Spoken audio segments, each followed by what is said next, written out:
ابتدا ہے رب جلیل کے بابرکت نام سے جو دلوں کے بھید خوب جانتا ہے۔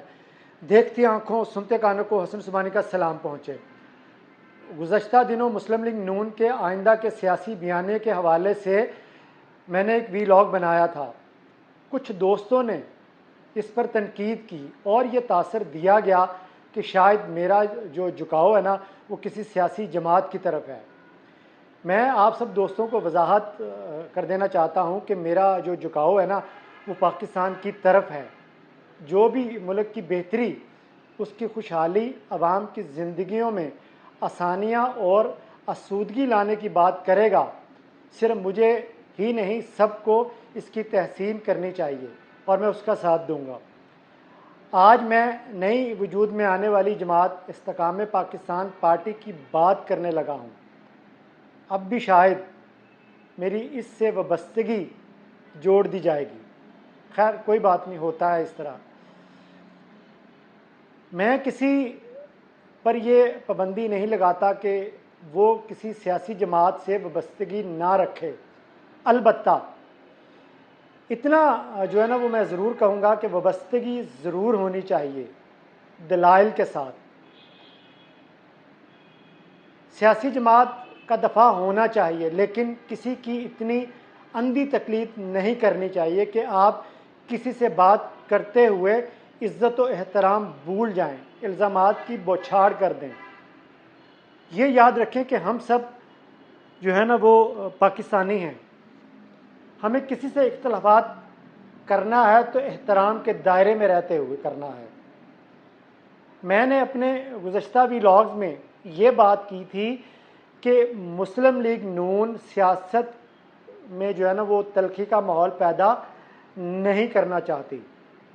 جب کسی سیاسی جماعت کا لیڈر یا مرکزی رہنما کسی جلسے میں ٹی وی شو میں اپنے مخالفین کے لیے سخت رویے کا اظہار کرتا ہے تو ان کے متحرک کارکنان بالکل ایسا ہی رویہ اپناتے ہیں جس کی کسی صورت ستائش نہیں کی جا سکتی۔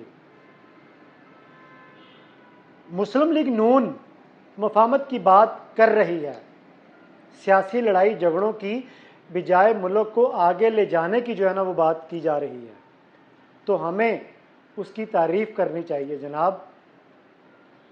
یہ بات پی ٹی آئی کرے، پیپل پارٹی کرے، جے یو آئی کرے، تو کیا میرا فرض نہیں بنتا کہ میں ان کی تحسین کروں اور اسے موضوع بنا لوں؟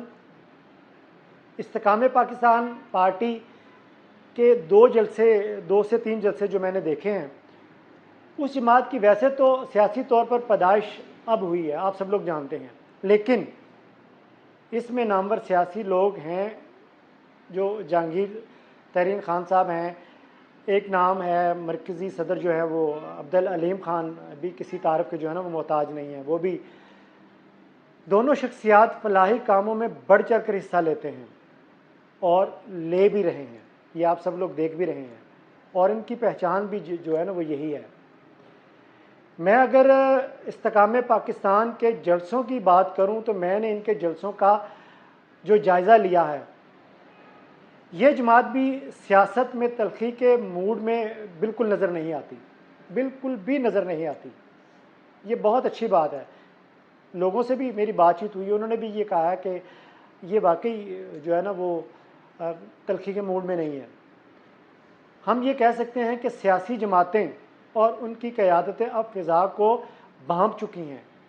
انہیں پتہ ہے کہ اب ایک دوسرے پر گند اچھالنے سے جو ہے نا وہ کام نہیں چلے گا، ہمیں جو ہے نا وہ ایک منشور دینا پڑے گا، عوام کو کچھ نہ کچھ بتانا پڑے گا، عوام کو امید دینا پڑے گی۔ لوگ اب اوئی توئی کی سیاست سے متنفر جو ہے نا وہ ہو چکے ہیں۔ اگر استحکام پاکستان پارٹی کے جلسوں یا انہیں ورکرز کنونشن کہہ لیں، اگر اس کا جائزہ کیا جائے تو یہ کہا جا سکتا ہے کہ استحکام پاکستان پارٹی نے اپنی جو ہے نا وہ جگہ بنائی ہے، اور اگر آنے والے دنوں میں مزید بڑی سیاسی شخصیات ان کے ساتھ شامل ہو جاتے ہیں تو کوئی شک نہیں یہ جماعت پنجاب کی حد تک قومی اور صوبائی اسمبلی کی نشستیں نکالنے کی پوزیشن میں بھی نظر آتی ہیں۔ پاکستان کی سیاست پر نظر دوڑائیں، اگر نظر دوڑائی جائے تو یہاں الیکٹیبل کی سیاست ہوتی ہے، ذات برادری کے ووٹ ہوتے ہیں، اور استحکام پاکستان پارٹی اس پر جو ہے نا وہ فوکس کیے ہوئے ہے۔ میری بلبل نے مجھے بتایا ہے کہ استحکام پاکستان پارٹی کی مرکزی قیادت اطمینان میں ہے کہ وہ آئندہ عام انتخابات میں کسی سے اتحاد کر کے پنجاب میں حکومت بنانے کی پوزیشن میں بھی ہوں گے، لیکن آنے والا وقت ہی جو ہے نا وہ بتائے گا ان کا یہ اطمینان یا دعویٰ کس حد تک درست ثابت ہوگا۔ جاتے جاتے بس میں اتنا کہوں گا اپنے لیڈروں سے کہ خدا را اس پاکستان کے مستقبل کے بارے میں سوچیے۔ بڑی لڑائیاں لڑ لڑیاں جائے ہن سوچ لو اس پاکستان دے بارے دیکھنے اور سننے والوں کا بہت شکریہ۔